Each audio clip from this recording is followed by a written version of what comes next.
এই তীব্র গরমে নাজেহাল অবস্থা সবার। তাই এই গরমের মধ্যে কিছু কাজ আছে যা করলে গরমের অনুভূতিটা কম লাগবে। রান্নাঘরের কাজ মাত্র ১ ঘন্টার মধ্যে শেষ করে ঘরকে কিভাবে ঠান্ডা রাখতে পারবেন ও এই তীব্র গরমে আপনিও আপনার পরিবার সবাইকে স্বস্তিতে রাখতে পারবেন তা নিয়ে আজকে থাকবে সেরকম কিছু গুরুত্বপূর্ণ টিপস। আসসালামু আলাইকুম সবাইকে। তো আগের ভিডিওতে অনেক বেশি কমেন্ট আর অনেক উৎসাহ অনুপ্রেরণা পেয়েছি, যার কারণে আবারও একটা ভিডিও নিয়ে এসেছি কিভাবে এই তীব্র গরমে ঘর বাড়ি ঠান্ডা রাখা যায়। আর আগের ভিডিও থেকে আজকের ভিডিও পুরো ভিন্ন। আশা করি আপনারা আজকের ভিডিও দেখে অনেক বেশি উপকৃত হবেন। তো কথা না বাড়িয়ে চলে যাই টিপসে। তো প্রথম টিপস যেটা, আমরা রান্নাঘর দিয়েই শুরু করি। রান্নাঘরের কাজ আমাদের সবসময়ের জন্য লেগেই থাকে। তো খুব সহজে রান্নাঘরের কাজ কিভাবে শেষ করা যায় তা নিয়ে কিছু টিপস থাকবে। তো প্রথম কথা যেটা থাকবে সেটা হচ্ছে এই গরমের মধ্যে প্রেশার কুকারে যদি রান্না করেন তাহলে রান্নাঘরের কাজ কিন্তু অধিকাংশ কাজই তাড়াতাড়ি শেষ হয়ে যায়। বিশেষ করে ভাত রান্নার কাজটা, ভাত রান্না করার সময় দেখা যায় অনেক সময় ধরে ভাত রান্না করতে হয়। তো এই প্রেশার কুকারে যদি রান্না করে ৫ থেকে ৭ মিনিটের মধ্যে কিন্তু একটা সিটি দিয়ে দেয়। তারপরে চুলাটা নিভিয়ে দিলে ১০-১৫ মিনিটের মধ্যে কিন্তু প্রেশার কুকারের মুখটা খুলে যায়। তারপরে ভাতটা গামলায় বেড়ে ফ্যানের নিচে রাখলে কিন্তু খুব তাড়াতাড়ি ঠান্ডা হয়ে যায়। এতে কিন্তু চুলার কাজটা বা তাপের কাজটা শেষ হয়ে যায়। রান্নাঘরের কাজটা অধিকাংশ শেষ হয়ে যায়। তারপরে দেখা যায় বেলা বাড়ার সাথে সাথেই কিন্তু তাপ বাড়তে থাকে। তো রান্নার কাজটা যদি আমরা দুপুর টাইমে করতে যাই তাহলে অনেক বেশি কষ্ট বা গরম অনুভূতি হয়। তো সেই সময়টা না করে আমরা যদি সকালে ১০টার মধ্যে দুপুরের রান্নাটা শেষ করে ফেলি, তারপরে কিন্তু তরকারি ঠান্ডা হয়ে গেলে ফ্রিজে রাখতে পারি বা ২ ঘন্টা পর পর গরম করেও আমরা খেতে পারি। এতে করে কিন্তু আমাদের এতটা বেশি পরিশ্রম হয় না বা গরমের অনুভূতিটাও কম থাকে। এতটা কষ্ট করা লাগে না। দুপুর টাইমে রান্না করতে গেলে দেখা যায় যে একেবারে মহিলাদের অবস্থা নাজেহাল অবস্থা। আর বিশেষ করে এই গরমে আইটেমটা কম রাখতে হবে। খুবই কম আইটেমে রান্নাবাড়া করা উচিত। কারণ যত রান্নাবান্না বেশি হবে তত ঘরটা বেশি গরম থাকবে, উত্তপ্ত হবে। আর এতে করে পুরা ফ্যামিলির লোকেরই অসুবিধা। তো রান্নাবান্নার চাপটা একটু কমিয়ে দেওয়াই ভালো। যাদের বাসায় কিচেন চিমনি বা এক্সস্ট ফ্যান আছে তারা রান্নাঘরে ঢোকা মাত্রই এক্সস্ট ফ্যান বা কিচেন চিমনি চালিয়ে দিবেন। এতে করে রান্নার সময় বা ভিতরের যে তাপটা থাকবে খুব তাড়াতাড়ি টেনে নিবে আর রান্নাঘরেও কিন্তু অনেকটাই স্বস্তি মিলবে। যারা ভাড়া বাসায় থাকেন তাদের তো এক্সস্ট ফ্যান থাকে। আর যারা অনেকে আছেন যারা এক্সস্ট ফ্যানটাও লাগাননি, তারা খুব তাড়াতাড়ি লাগিয়ে নিবেন। এতে করে কিন্তু আপনার রান্নাঘরের কষ্টটা অনেকাংশ কমে আসবে। গ্রামে অথবা শহরে যে যেখানেই থাকেন না কেন, সকাল ১০টার মধ্যে রান্না শেষ করবেন ঠান্ডায় ঠান্ডায়, আর তা না হলে বিকাল ৫টার পরে রান্না করতে যাবেন। সন্ধ্যার সময় রান্না করতে গেলেও অনেকটা স্বস্তি মেলে। কিন্তু দুপুর টাইমে অনেক বেশি তাপ থাকার কারণে গরমের ভাবটাও কিন্তু বেশি আসে। তারপর যে ধাপ অনেক বেশি গুরুত্বপূর্ণ। রান্নার পরপরই এই যে চুলাটা অনেক বেশি গরম থাকে, তাপ থাকে। তো সাথে সাথেই আরকি চুলাটা গরম অবস্থায় পারলে গরম অবস্থায় যেসব চুলাগুলো গরম অবস্থায় পরিষ্কার করা যায়, আ পরিষ্কার করে নেবেন, মুছে নিবেন। আর যেগুলো গরম অবস্থায় পরিষ্কার করা যায় না, দেখা যায় যে একটু অপেক্ষা করতে হয় ঠান্ডা হওয়া পর্যন্ত। সেগুলো তো কিছু করার নেই। অপেক্ষা করতে হবে ঠান্ডা হওয়া পর্যন্ত। আর যেগুলো তারা সব আগেই মোছা যায়, সেগুলো মানে রান্নার পরপরই মোছা যায়, সেগুলো সাথে সাথেই মুছে নিবেন। কারণ এই চুলার যে একটা গরম তাপ থাকে, সেই তাপটার কারণেই কিন্তু রান্নাঘরটা উত্তপ্ত হয় বেশি।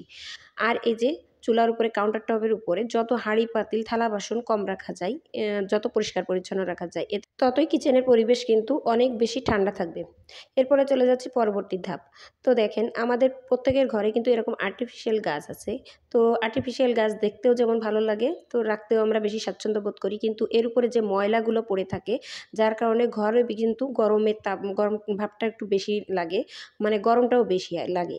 তো যত তাড়াতাড়ি পারা যায় এগুলো পরিষ্কার পরিচ্ছন্ন করে রাখবেন। আর যতটা পারা যায় পরিষ্কার পরিচ্ছন্ন করে রাখলে দেখবেন এই ঘরটাও কিন্তু অনেক বেশি শীতল হয়ে আছে। আর সবথেকে বড় কথা যে পরিষ্কার পরিচ্ছন্নতা ঈমানের অঙ্গ। যাই হোক, আজকের ভিডিওতে কিন্তু অনেক অনেক গুরুত্বপূর্ণ টিপস থাকবে যেগুলো আগের ভিডিওর থেকে একেবারে ভিন্ন। এরপরে চলে আসছে পরবর্তী টিপস। তো দেখা যায় যে আমরা রাত্রে যখন ঘুমাতে যাই আমাদের সারাদিনের আরকি যে একটা ঘাম, আ একটা আঠা, আঠা ভাব হয়ে যায়। তো এই ঘাম যুক্ত শরীর নিয়ে ঘুমাইতে ভালো লাগে না বা ঘুমটাও ভালো হয় না। তো ঘুমানোর আগে যদি একটু গোসল করা যায় তাহলে কিন্তু অনেকটা ফ্রেশ লাগে আর ঘুমটাও ভালো হয়। তো যাদের ঠান্ডার সমস্যা আছে তাদের তো আর কিছু করার নেই। কিন্তু যাদের ঠান্ডার সমস্যা নেই তারা কিন্তু এই কাজটা করে নিতে পারেন। আর ঘুমটাও ভালো হয়।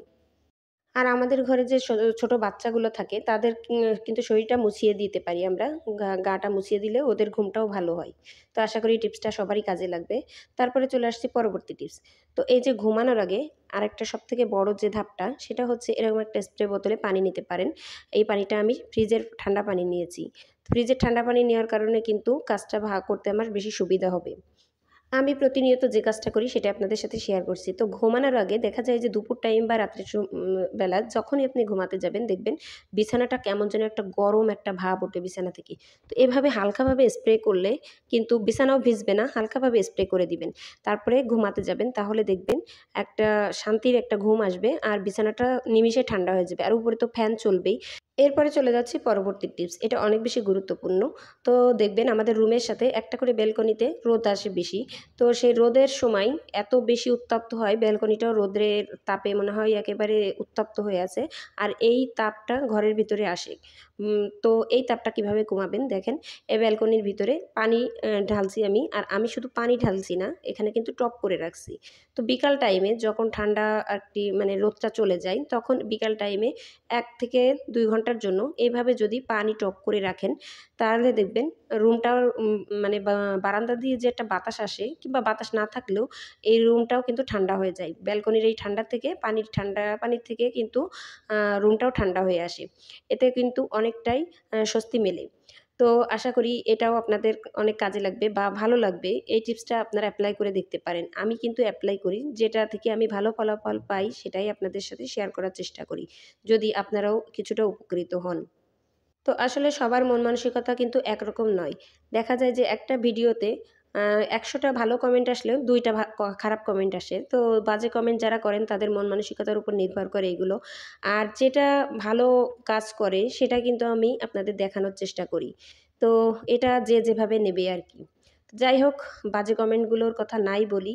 সবাই আসলে ইগনোর করাই ভালো। বাজে কমেন্ট এভাবে আসবেই, আসতে থাকবে। তো যাদের মন মানসিকতা যেমন তারা সেরকম মন মানসিকতা নিয়েই আরকি কমেন্টগুলো করেন। তবে আমার বন্ধুরা বেশিরভাগই ভালো কমেন্ট করেন। অসংখ্য ধন্যবাদ সেসব আপু ভাইয়াদের যারা আমাকে ভালো কমেন্ট করে উৎসাহ অনুপ্রেরণা দেন। তারপরে চলে আসছি পরবর্তী টিপস। তো ঘুমানোর সময়, রাত্রে ঘুমানোর সময় এরকম আ রা আরকি খাটের সাইডে যদি কয়েকটা বোতল ফ্রিজের পানি রেখে দেন বা বরফ জমানো পানি রেখে দেন তাহলে দেখবেন পুরো ঘরটা একটা ঠান্ডা, ঠান্ডা অনুভব হবে আর ঘুমটাও কিন্তু স্বস্তিতে আসবে।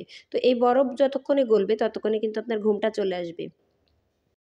আসমা আক্তার আইডি থেকে একটা আপু কমেন্ট করেছেন যে রুটি মেকারে কিভাবে রুটি বানাতে হয় তার একটা ভিডিও দিতে। যদিও এরকম ভিডিও আমি আগে অনেক দিয়েছি ব্লগ ভিডিওর মতো। তো তারপরেও আমি আজকে এই ভিডিওটা দিয়ে দিচ্ছি। আপু রুটি মেকারে কিভাবে রুটি বানাতে হয় প্লিজ একটু দেখে নেন যে আমি কিভাবে বানাচ্ছি। আসলে গত ভিডিওতে আমি ভিডিওটা দিতে চেয়েছিলাম কিন্তু ভুলে গেছিলাম। এই যে আমি যখন রুটির আরকি আটাটার খামির বানাই তখন এই যে লবণ আর সাথে তেলটা দিয়ে দিই। এতে করে কিন্তু আটাটা আরকি ভালো হয়। তো সবাই আটা কিভাবে খামির করতে হয় সবাই জানেন। এটা ডিটেইলসে দেখানোর কিছু নেই। যেহেতু দেখাচ্ছি তাই একটু বলে নিলাম।